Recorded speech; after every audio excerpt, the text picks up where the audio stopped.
Hello दोस्तों, आपका स्वागत है हमारे YouTube channel the world of wisdom में। दोस्तों, आज का टॉपिक है कि अपने गुस्से पे काबू कैसे पाएं।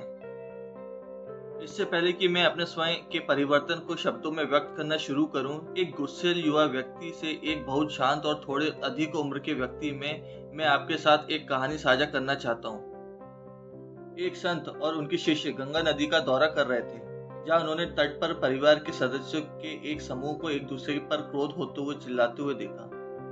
अपने शिष्यों की ओर मुड़कर संत ने मुस्कुराते हुए पूछा, क्रोध में लोग एक दूसरे को चिल्लाते क्यों हैं? उनके शिष्यों ने कुछ देर सोचा। उनमें से एक आखिरकार कहा, क्योंकि जब हम अपना धैर्य खो देते हैं तो चिल्लाते हैं, लेकिन जब दूसरा व्यक्ति आपके ठीक बगल में हो तो आपको चिल्लाना क्यों चाहिए? संत कर प्रतिवाद किया।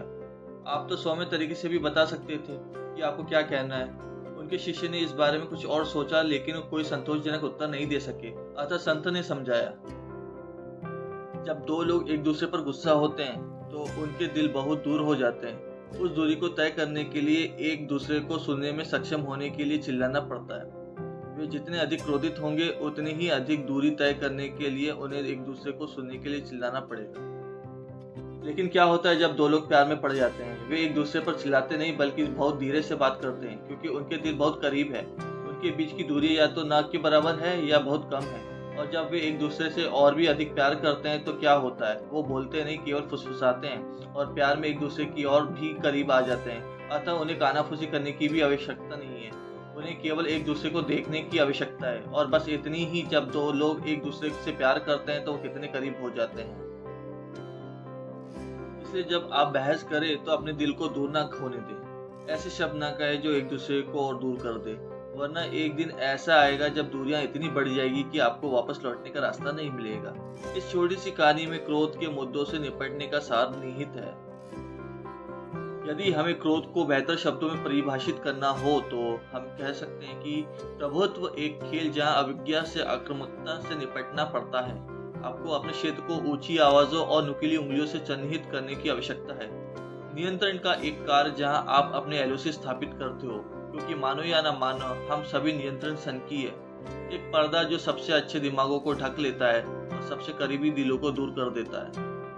क्या आपने कभी देखा है कि जब हम गुस्से में होते हैं तो हम आम तौर पर उसी व्यक्ति को मारना चाहते हैं जिसके बिना हम आम तौर पर मर जाते हैं?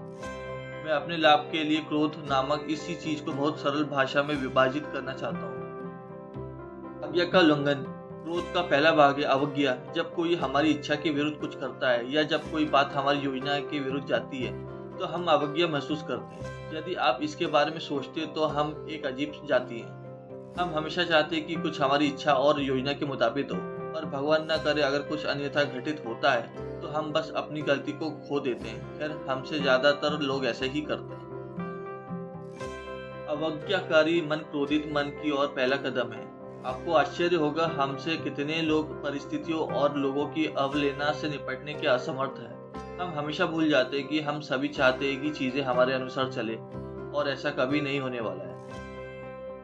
एक अच्छा, अधिक मानवीय और व्यावसायिक तरीका है उन क्षणों में आप क्या कह सकते हैं इसके बारे में सोचने की गुणवत्ता विकसित करना है। कीचड़ उछलना बहुत आसान है, शायद सबसे आसान, लेकिन संकट के उन क्षणों में तर्कपूर्ण बातें करना, अर्थ निकालना एक इंसान की पहचान है जो अपने मानवीय गुणों का प्रयोग कर रहा है। अपना धैर्य खोना औसत दर्जे का है, क्योंकि हर कोई ऐसा करता है। शांत रहना उन स्थितियों से निपटने का एक बेहतर और एक अधिक प्रभावशाली तरीका है जो हमारे रास्ते में नहीं है। क्रोध में रेचन हो सकता है, लेकिन यह आग पर आग है।